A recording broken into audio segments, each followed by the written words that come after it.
Drama serial मुश्किल की next episode में आप देखेंगे कि आरिफ अपने मामू के पास आता है और हाथ जोड़कर कहता है कि मामू जान, मैं समीन को अपनाना चाहता हूँ और उससे शादी करना चाहता हूँ। प्लीज़ मुझे इनकार मत कीजिएगा, क्योंकि मैं अपनी माजी की गलतियों को सुधारना चाहता हूँ और समीन से शादी करना मेरी माँ की आखिरी ख्वाहिश भी है। आप मेरी फीलिंग को समझें। आरिफ की ये बातें सुनकर पहले तो उसका मामू गुस्सा होता है, मगर फिर उसकी तरफ देखकर कहता है कि बेटा, हम आपको सोचकर बताएंगे, अभी हम कुछ नहीं कह सकते। आरिफ के घर से चले जाने के बाद वो समीन के पास जाते हैं और कहते हैं कि बेटा, तुम क्या चाहती हो? मैं तो चाहता हूँ कि किसी वकील से बात करके हम खुला के लिए नोटिस भिजवा दें। समीन अपने वालिद से कहती है कि बाबा जान, मेरी तरफ से हाँ है, आप जो चाहें वैसा ही कर दें, मैं कुछ भी नहीं कहूँगी। उसके जाने के बाद वो फिर फराज को कॉल करती है और सारी बात उसे बताती है कि मैं अब जिंदा लाश की तरह हूँ और अब मैं दफना दी जाऊँगी।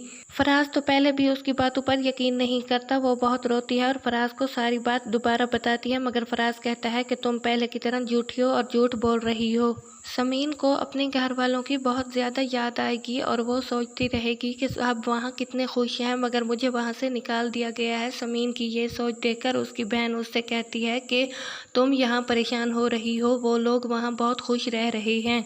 इधर हरीम आधी रात के वक्त फराज को मिलने चली जाती है और वो लोग बातें कर रहे होते हैं। हरीम उसे कहती है कि आखिर तुम मुझसे शादी कब करोगे? अभी दोनों के दरमियान यही बातें हो रही थी। उन्होंने पीछे मुड़कर देखा तो इलियास साहब उनको देख रहे थे और दोनों को बहुत ज़्यादा शर्मिंदा होना पड़ा। फिर इलियास साहब ने फराज को बुलाया और बहुत ज़्यादा डांटा कि तुम अपनी भाभी से आधी रात को क्यों मिलते हो? अगर तुम उससे शादी करना चाहते हो तो इज़्ज़त से निकाह कर लो। ये रोज़ रोज़ का मिलना हमसे बर्दाश्त नहीं होगा, हम लोग शरीफ हैं। फराज अपने बाप से कहेगा कि जी बाबा जान, मैं इस शादी के लिए राज़ी हूँ, आप मेरी और हरीम की शादी करवा दें। ये बातें हरीम भी सुन रही होगी। हरीम बहुत ज़्यादा खुश होगी क्योंकि उसकी चाल कामयाब हो गई है जो वो कब से चल रही थी।